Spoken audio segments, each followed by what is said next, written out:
Hey everybody, this is Townsend. Thank you so much for tuning in. The goal of this podcast is to cover a vast variety of topics regarding mental health, struggles, share people's stories, and hopefully remind you that you're not alone. I hope you enjoy.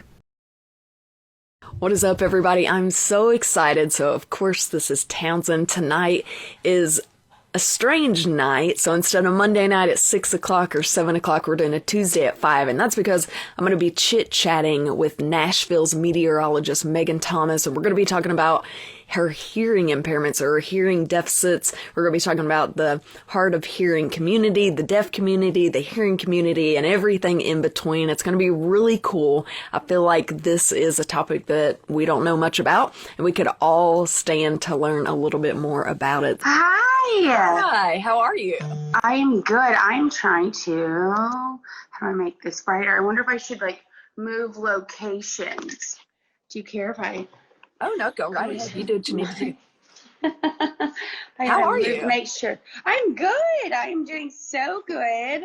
I am chugging along back to the groove. I had a week off work, and so, well, like 3 days. So it's been good. Yeah. Yeah, to you it seems like a week, I guess. Yeah, not having to wake up at 2:40 in the morning is everything, you know. It's definitely something that it just does not get easier. I mean, no matter how long you do it, it just does not get easy. I know 2:45 existed, right? You know, most people, so on my way to the Uber, or on my way to the airport last week, was talking to the girl who picked me up, and I said something at 5, you know, I go and work at that time, and she was like, wait, the news starts at 4 a.m.? I was like, yeah, it does. It's like, I don't think people realize that we are up that early. Absolutely not. So I am in Arkansas, and I frequent the news stations here, and it's the same thing. So I've gotten to be really good friends with them, and they go to bed super early, but when you ask, they get up at 2 in the morning. Oh, yeah. I mean, just depends on the schedule that you're on. I mean, even if you're working nighttime, you work from 2 p.m. till 11. So then even then you miss things in the evening. And honestly, I really do love my schedule because I'm off at noon. But yeah. I just hate, you know, that alarm clock is tough. But the moment you get up, you have your cup of coffee and you kind of chill out, all things kind of just, you're in your routine and you just keep going. Mm-hmm. Yeah, absolutely. I feel like you kind of get used to it. It's kind of like working night shift, I guess. So how does it feel being on the other side? So I got to know you because I did an interview with you on your biscuits and jam, which was so fun. Thank you for having me. Of course. Yeah, it doesn't feel I always do the interviewing, so being interviewed is just, it's different because I don't talk about myself. I'd rather talk about somebody else. So it's cool to share my story and it's cool to talk about stuff, but I didn't do it as often as I have recently just because of all the things I've got going on. So it's been kind of cool to share it. Yeah, you have a lot going on. I love everything. You support music. Like I said, you have your little, the biscuits and jam that you do every morning, and you do the news. And then recently we will get into this, kind of become a spokesperson for the hard of hearing, the deaf, and the hearing community all in one, because you almost fit into all those categories, which I love. And so I wanted to have you on here on my live stream. So if you don't keep up with my page, I do these live streams and then I go back, edit, and convert them into a podcast called You're Not Alone with Townsend. So after this, it'll be available on podcasts on all streaming services, trying to reach as many people as possible just to share awareness about these topics under the umbrella of mental health, so that we can let people know that they're not alone, but also spread awareness and just understanding of a bunch of different topics. All right. I love it. I absolutely love what you're doing. Yeah, well, thank you so much. Okay, so let's get started. So let's introduce yourself. Who the heck is Meaghan, especially from our Arkansas crew?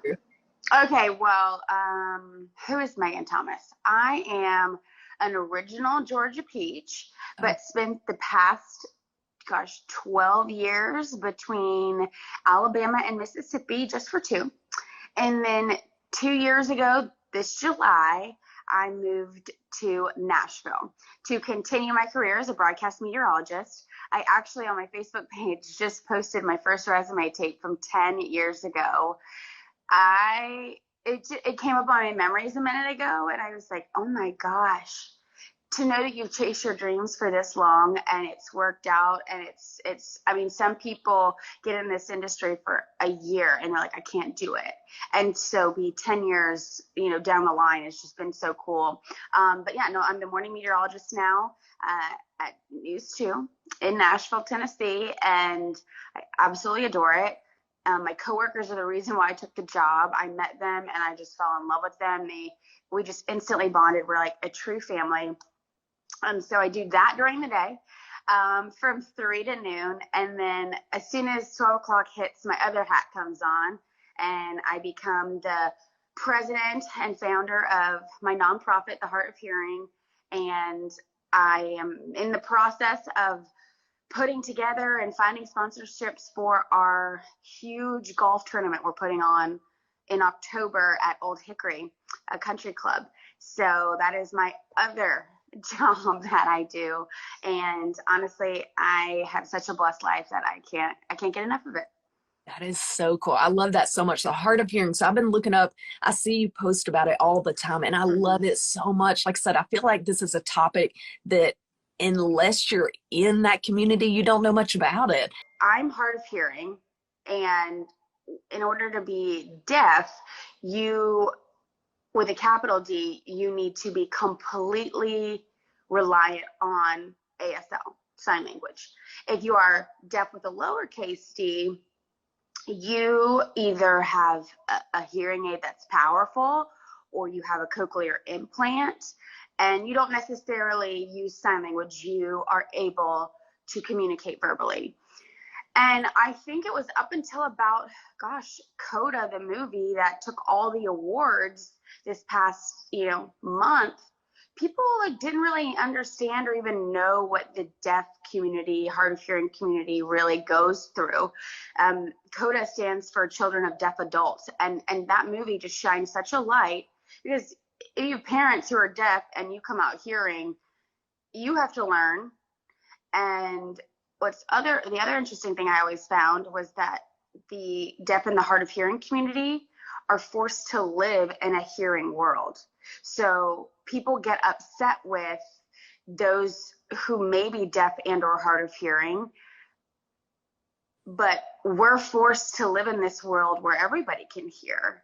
And well, why doesn't everybody else learn sign language? And then you kind of become this inclusivity. So it's like, after this, I told you, I was like, I got to do it before. I'm taking sign language again. I took it in college. And then it's a foreign language, so if you didn't grow up speaking it, you kind of lose it. But I did it because unfortunately I will eventually probably lose all of my hearing, and it's just the way that my nerves work. Thankfully, there is technology now that can kind of slow the process, as long as I wear both my aids and I'm constantly getting them tuned up and stimulating the nerves in my ears. We can kind of slow that process down, but it's almost inevitable. It's like my dad takes his ears out and he can't hear anything. So it's just a matter of time. But I'm trying to kind of bridge that gap just in case, that does happen. I am still able to communicate either verbally and or with sign language. So I think that, this community that we live in and the importance of kind of just bringing all of it together is what everybody kind of needs to learn about. Absolutely. I love it so much. Hey there. Thank you so much for tuning in to You're Not Alone with Townsend. If you're enjoying these live streams and podcasts and want to see them continue, head over to patreon.com/TownsendTmusic. Your support means that the research and time and effort that goes into each one of these episodes can continue, and we can reach out to more guests and do more awesome things in 2022. All right, back to the conversation. You've been very open about your hearing impairment, and you kind of talked about how it affects you personally. So what is your diagnosis, if you don't mind us asking, and when did it come along? Were you born with it? Did it come with age? Was it genetic? Yeah, so it's kind of a mixture of all things. What's wild to me is that, my hearing loss was progressive over time. And I noticed my hearing loss when I was in middle school, got progressively worse in high school. I really started mentioning it, I think, in college. And then obviously, after I graduated college, it was almost hard to communicate. And I have profound hearing loss in my left ear and severe hearing loss in my right ear. So it goes mild, moderate, severe, profound. So I'm at the bottom of the barrel when it comes to both of my ears. So basically I miss about 70% of what's said in my left ear, and I miss about 30 to 40% of what's said in my right ear. And if I were to lay on my right side of my head and have my left ear up, I barely hear it. I can't put the sentence together. I know that there's sounds, but I can't understand what's being said. My right ear, I have a better, idea of what's going on.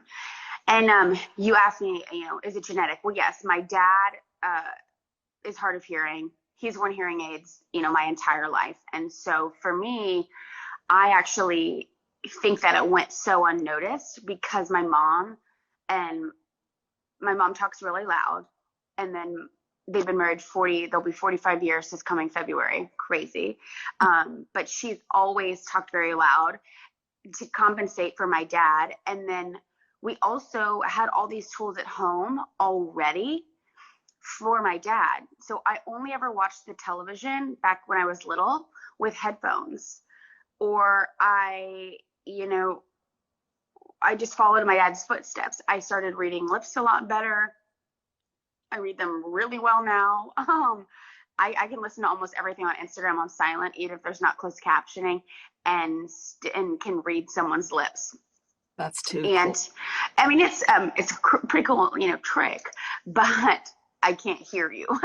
So basically, no one needs to be talking bad about you unless they're covering their mouth. Yes, no talking bad about me, because if you go across the room and do it, I'll see you. But if you're trying to whisper it to my ear, I can't hear you. So it just kind of is a give or take. But yeah, no, I guess it just went so unnoticed for so long because I had all these tools growing up to kind of mitigate that. And at the end of the day, it was something that was sad for my parents, I guess. I think that they are kicking themselves now because they think we could have done something a long time ago to help stop this or help fix it. But, it's okay. We live and we learn, and it all has worked out in the end. Absolutely. Absolutely. So you talked about as a kid, they might have been overlooked because your dad had the same issue. What are some red flags that parents could look for in their children, maybe if they're concerned about their child's hearing, or maybe something that could have triggered your mom or dad if they weren't already, I love this question because I think that it's going to be different for everyone. But for me, what I can tell you from my personal experience and what I used to do as a kid, I would always and now my boyfriend does, he's picked up on stuff. My friends picked up on stuff. They will ask me a question and I'll say, yeah. And they're like, it was not a yes or no question. Yes doesn't even, cover the answer or anything like that. So if your child starts to just say, or agree with everything, they may have not understood you and they may have not really heard you. And the interesting thing about hearing losses is that, so for me, I mix up a bunch of letters. So SH and F's and S's, like the title of my nonprofit and my book are the heart of hearing, because I heard someone say heart of hearing as opposed to hard of hearing. And so you mix, you letters, some letters kind of just disappear with the frequency of them. And the other thing I will also tell parents to look out for is, my parents thought I was just being, ignoring them, when truly I wasn't. Like if they walked up the stairs and got my attention, sure, I could hear them and understand them. So if that's a problem, or if they ever mention, I know for me, I was in school a lot, obviously growing up in middle school and high school. I sat in the front because I was reading lips all the time. If they say that they're having a hard time either seeing and or comprehending stuff, maybe just ask them to get their ears checked. I mean, it takes 30 minutes it's one audiologist appointment. And what's a bummer is that it's not through your school. Like, there are now, one of my favorite nonprofits, Songs for Sound, is out of Nashville, and they're actually working in all of the elementary schools trying to just do free hearing screenings for kids, because one, they're not free. Anything hearing related is not covered under insurance. So hearing aids aren't covered under insurance. Nothing's covered under insurance. My audiologist appointments, nothing. It's actually considered a luxury via the insurance company. They think it's cosmetic. What? I had no idea. Yes. So that is the reason why I started my nonprofit, to take care of that financial burden, because a pair of hearing aids costs between $3,000 and $5,000, and you get new ones almost every 10 years because technology changes. And like the ones that my dad wore when I was a baby versus the ones he has now, they look completely different. They work completely different. The receivers are stronger. You have apps now connected to your phone. And, an audiologist appointment costs me about $80 every time I go in there to get my ears tuned up. So to parents, don't let the financial stress worry you if your child has hearing loss. I would go ahead and get it checked out. And then there are so many programs now to help mitigate that cost, whether it's, take care of half of it, all of it, some sort of program that you can either apply for and hopefully help out. So don't ever let the money thing make you nervous. That blows my mind. That it's considered like a luxury, like almost like surgery. It's something you choose to do. And I wonder if that's state, because I'm pretty sure that Arkansas does hearing screenings yearly, I believe. They may. I know that I grew up in Georgia, and we did not. And Tennessee obviously doesn't, because they have this nonprofit that goes around and does it. It may be state to state, but I know that insurance as a whole across the whole country does not cover it at all. The other thing is that, the hearing aids can be so expensive, and so can the audiologist appointments. And if my program, like the one that I have, can't fit you, then another one I can help point you. Like, we all kind of work together. We can point you in the right direction to kind of help you out and see if we can put you in the right spot.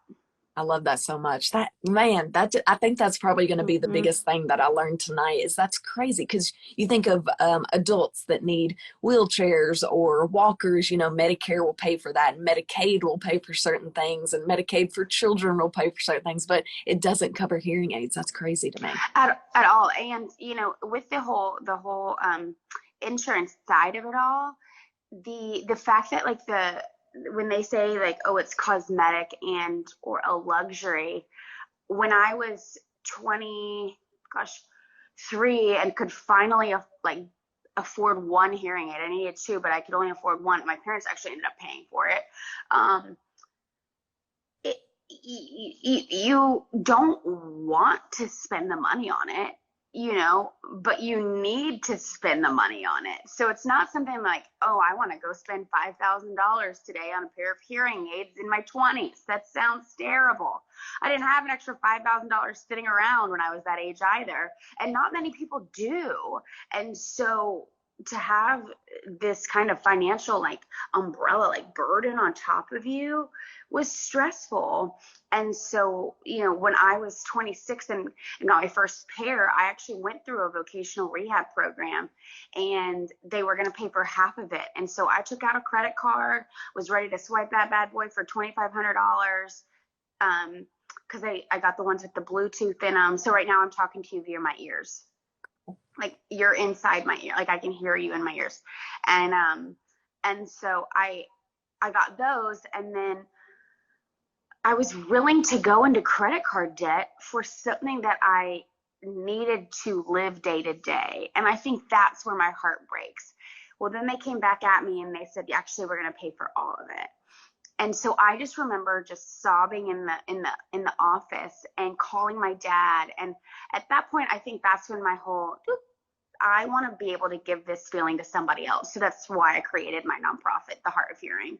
I love that so much. I loved your nonprofit before, and now just have a whole new respect for it. That is the coolest story ever.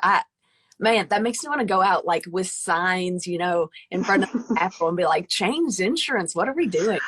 Eventually there's several of us who will probably go to DC and lobby.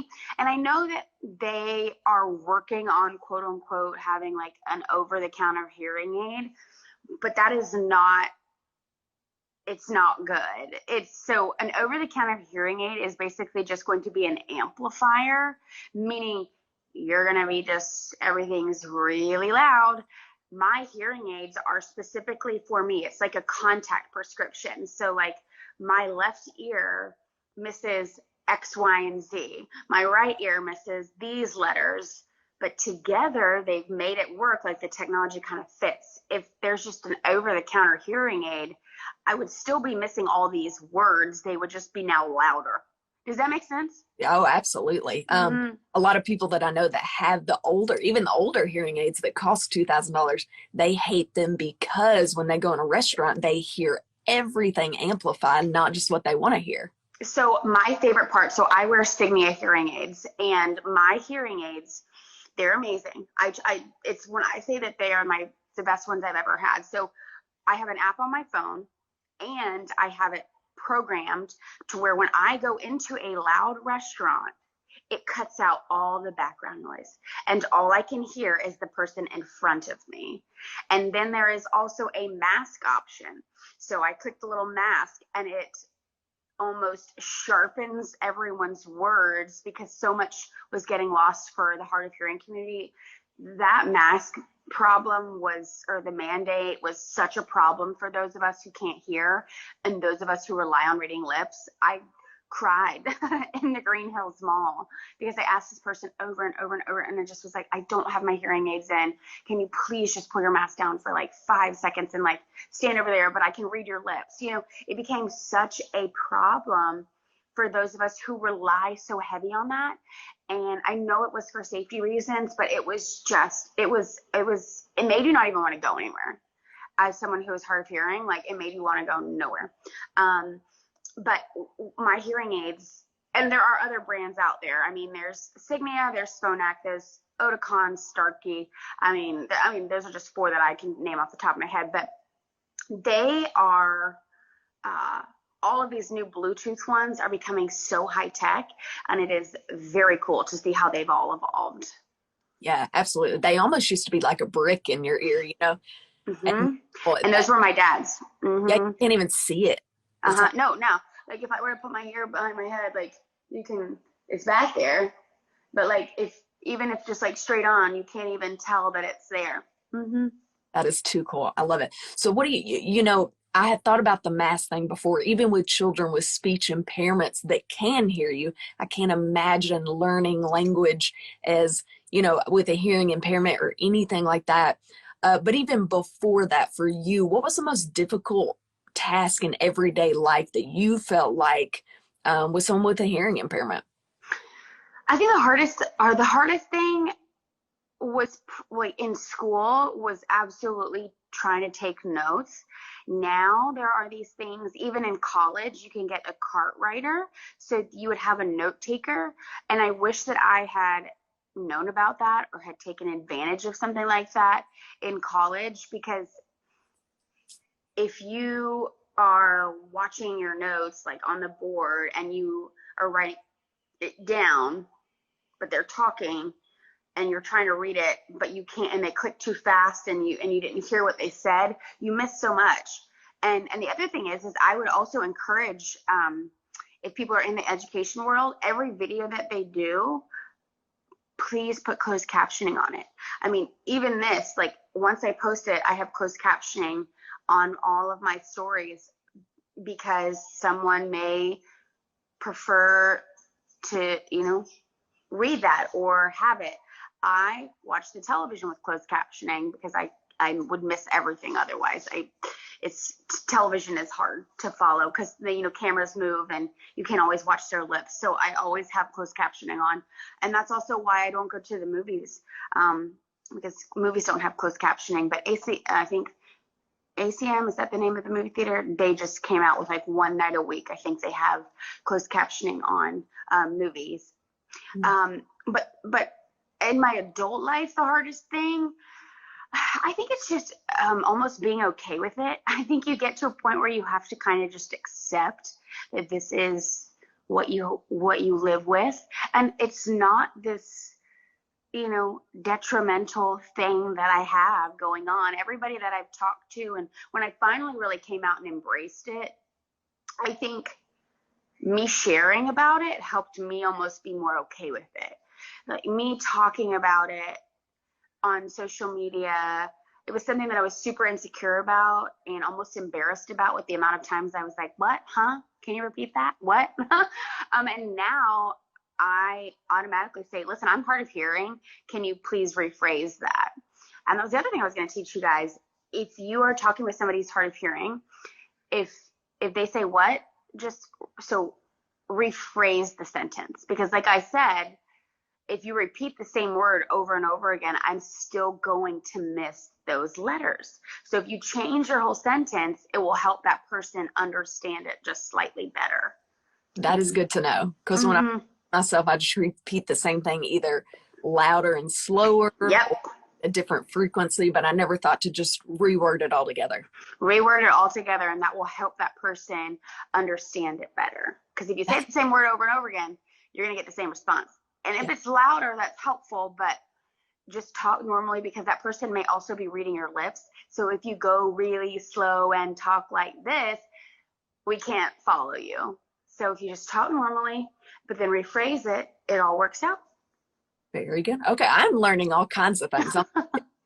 This is, like I said, so much good information. Also, I don't know if you've been keeping up with all the comments. Somebody said love from India, so super cool from all over. I know. Okay, so what do you feel like helped you cope the most growing up in a world, like you said earlier, that's mostly hearing? Like, I can't imagine as a kid, something's a little bit different, but you don't know what, and you're trying to fit in. So what do you feel like was what helped you cope the most? When I was little, I didn't. And I think, like I said, it wasn't until I got into my older 20s and 30s to where I knew how to kind of express myself and say hey, I need help with this, or hey, I need you to say something different. When I was younger, I just looked up to my dad. And I think having that figure who has been obviously a constant for me my whole life, he is truly my number one fan and number one rock. I call him for everything. And to have him, go through this already, and to be able to look up to him and see his successful career. I mean, he just retired last year and he's 71. I mean, the man worked forever. And yes, I mean, he's amazing. And so to have him have this wonderful career and be able to see that, it really helped me kind of be okay, I'm going to be okay. I'm going to be just fine. And, obviously sharing about my story later on in life has helped me kind of cope with it and understand that I am not alone. Because for a while you kind of think oh, I'm the only one in my 20s and 30s who can't hear. Because it was the stigma with hearing loss is everyone's old. Everyone's old. That is not the case. When I posted all my stuff on Instagram and this stuff all took off, majority of people who reached out to me were the moms of these kindergartners or third graders. And, I spoke to one the other day out in Oklahoma. Her name's Daisy, and she's in third grade. And that little girl is going to change the world. She's got hearing aids in her ears, and she has got the heart full of gold. And I tell you what, that it's those moments that make me realize this is exactly what I was supposed to be doing. I love that so much. Yeah, absolutely. And that's what I'm a huge believer in. One, therapy, and two, which therapy can be all different types of things, right? But even this, doing my live stream, doing my podcast, I feel like that's therapeutic for people. Mm-hmm. Once you open up and you talk about it and you share it with someone and you realize that you're not alone, it is so therapeutic and cathartic. Mm-hmm. It's amazing. It is. It really is. It's a game changer. And I think that everybody should find somebody that they can look up to with maybe the same kind of thing that they're going through, and then talk to somebody. I think the worst thing you can do is kind of keep it in and let it all bubble up to the surface and we all know how that goes. It's going to come out one way or the other, out of your ears, out of your mouth, something. Going to go off everybody. Okay, so you kind of mentioned this earlier, but I'm super curious. What are some things, other than what we've already talked about, that you wish the hearing community knew more about, or maybe some tips that we should know? I love that you talked about like rewording your sentences or taking your mask down, because not everybody can see those lips. So those are two great ones. Do you have any other tips or tricks? I would say, like I said, in school, I know that when I go to school visits, I try to project and speak clearly, and I play a video that will always have closed captioning on it. And I actually talk to teachers when I go, and if I'm saying, if you have students who are either hard of hearing or who may not even know they're hard of hearing yet, always put closed captioning on videos. I think that it is super helpful, and it can help with the learning process. And then the other thing I would suggest is for those college kids and the professors to always have the notes sent out to the classroom. I think that, they kind of hold it over your head if you're like not in class, you don't get a copy of the notes or whatever. That doesn't help anybody, especially for those who are hard of hearing and who may have been there, but they just missed half of the class because you couldn't hear it. So those are really helpful. And I think the hearing community as a whole, I think the more people who understand and recognize that there are so many of us who are hard of hearing or deaf and who use sign language and who are able to communicate back, I think that would be so helpful. It'd be amazing to see more people take sign language classes. I mean, I'm doing it out of Bridges West, which is right here in Nashville, and it's a Zoom, and you can take it all over the country. There are people in Florida and in the Midwest that have joined in and who have taken it all over, because it is a Zoom class, and you have, once a week for 8 weeks, and then you do it again for like level 2. And it's just an easier way to be able to communicate. And that way, if you do run into somebody who speaks sign language, you're able to communicate and almost make them feel welcome. Yeah. And not kind of like the outsider.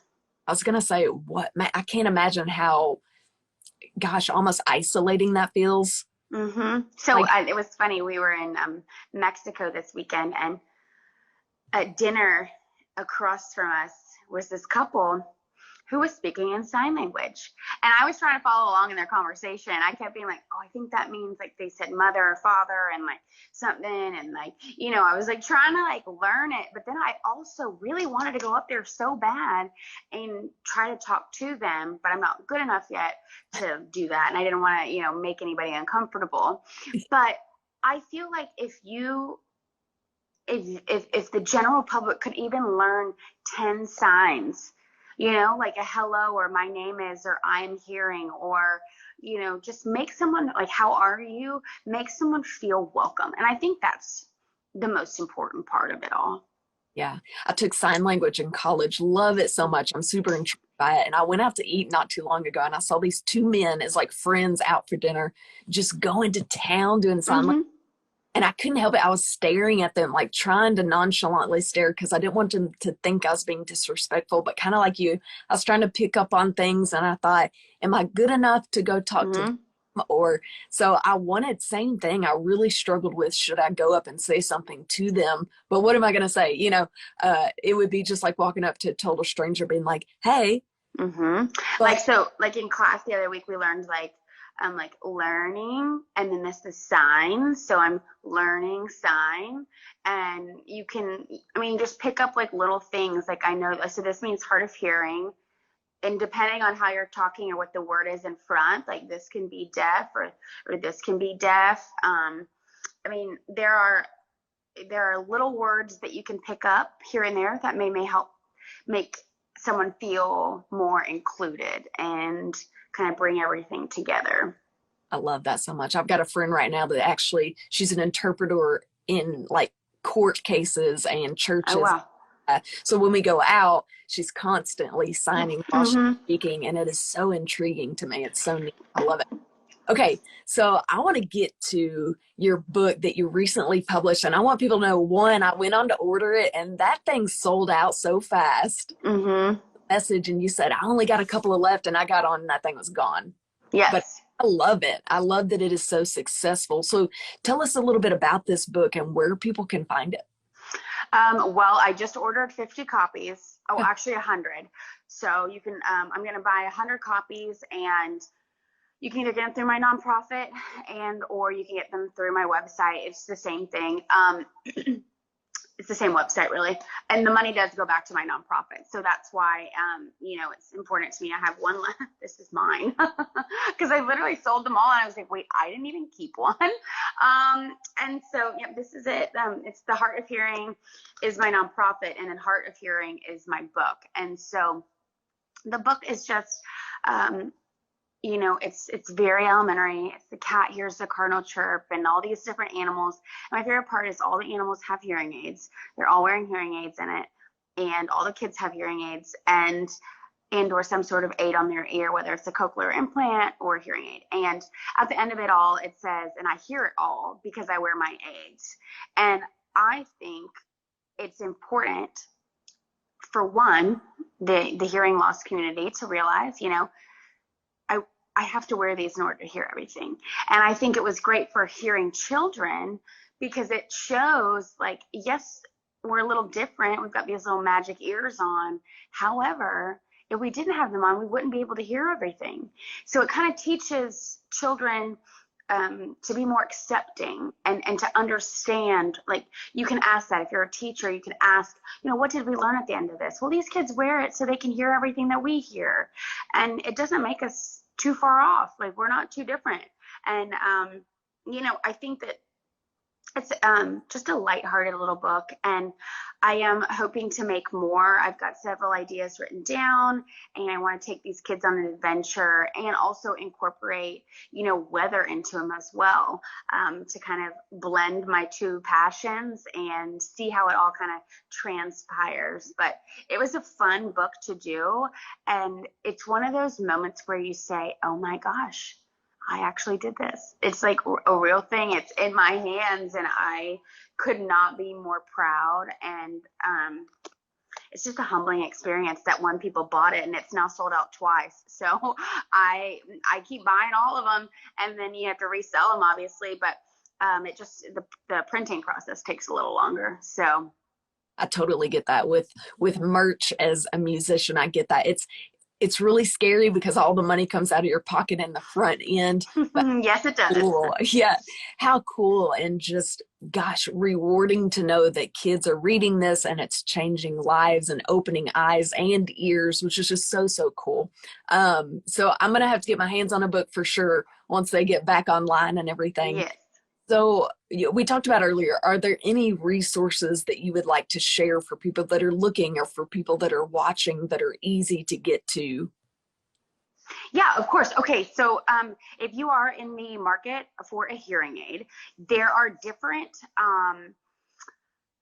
nonprofit groups, especially in the Nashville area. I know this reaches probably a lot more people just outside of Tennessee, but they're everywhere. All you have to do is look up maybe a vocational rehab for your state. I know Alabama did it. I was there. And then between my nonprofit, which we focus on 20 to 45-year-olds, the young professional, and you have to have a job and different other criteria in our application process. And then there's a group out of Nashville called Hear Nashville that we partner with, that they take under the lower income. Like, you can't make over a certain amount of money. Whereas mine, I don't care how much money you make. You just have to fall in this age bracket and, have a steady job.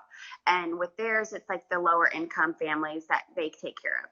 And then Songs for Sound is another wonderful resource that those are mainly children, to about teenagers into like the young adult, and they'll take care of your hearing aids and cochlear implants and testing as well. So we all kind of are doing the same thing. We all just have a little bit different criteria. And then also, I am a big advocate for the Hearing Loss Association of America. I love all the things that they're doing. They have a walk coming up on June 4th that everyone will be participating in, and then their money goes strictly to the hard of hearing community. And then I'm the keynote speaker at the Say What convention, or the Say What Club convention in August. It's that actually it's coming to Nashville this year. That's why they asked me to do it. And they basically raise awareness as well for the hearing loss community. And I would just encourage people to really, if you're interested in something with this, research it. Go to Google and look up, ASL classes, or look up where you can volunteer. I think anything like that, if you've got a servant's heart, the world is your oyster. I mean, you can do it all. I love that so much. That's really cool. I'll have to get a list of those references and resources and post them later, because a lot of people, after we do these live streams, are like, what was that book? What was the name of that? So I'll have to go back and post that later. Of course. Okay. So last thing, we're going to wrap it up, because I know you've got a sign language class, and I've actually got a gig after this. So do you have any advice for those who might have the same struggle, or for those who want to better serve those with the difficulty? So let's do advice for those who are having hearing issues or hearing impairments, and then advice for people that maybe want to help serve those.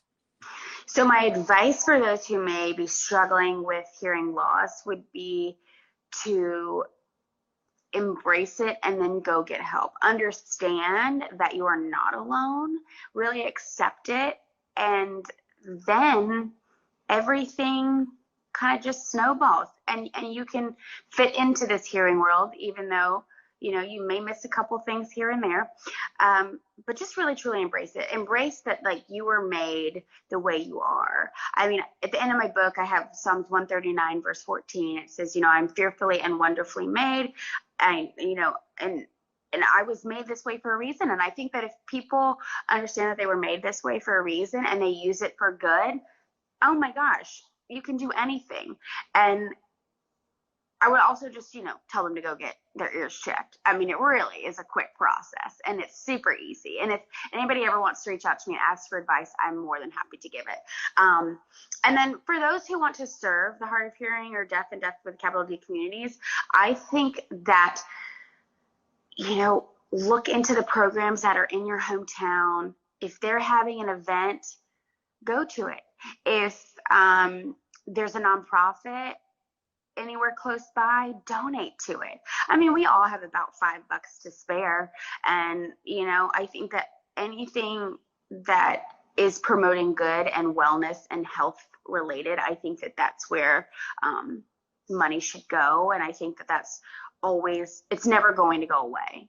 I think that all of those different, whether it is mental health or your hearing health or your actual physical health, those things are super important. And if you can donate to that and kind of help with it, it's great. I mean, truly anything counts.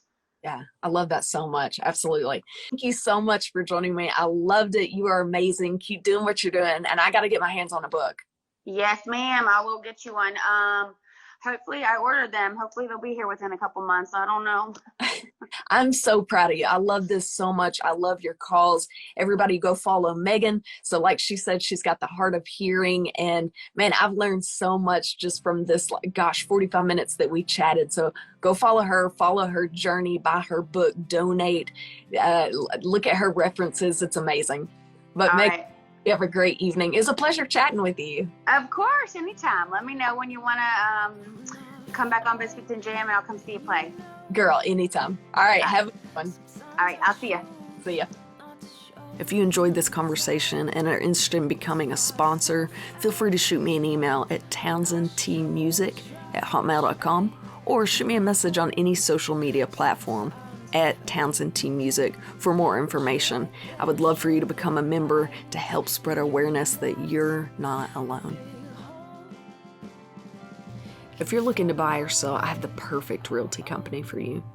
Clark & Co. Realty is located in the Benton, Bryant, Arkansas area, and they understand that buying or selling a home is more than just a transaction.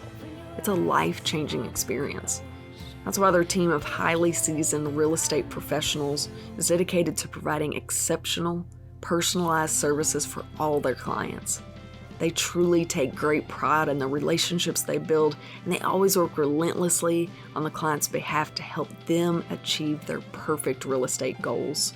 They always have the client in mind, and I can speak firsthand when I say how reliable, trustworthy, and quick they were.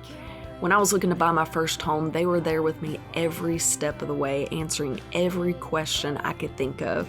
They showed me a great amount of knowledge and patience through the process. It's no wonder they've won so many awards for their outstanding services and their excellent relationships with clients. So if you're looking to buy or sell, there is no better option than Clark & Co. Realty. All right, guys, I've got another great one for you. Nexus Coffee and Creative. It's located on the River Market in Little Rock, Arkansas. And straight from the definition, Nexus strives to be a meeting place, a point of connection, meaning, and creativity for the beloved city of Little Rock.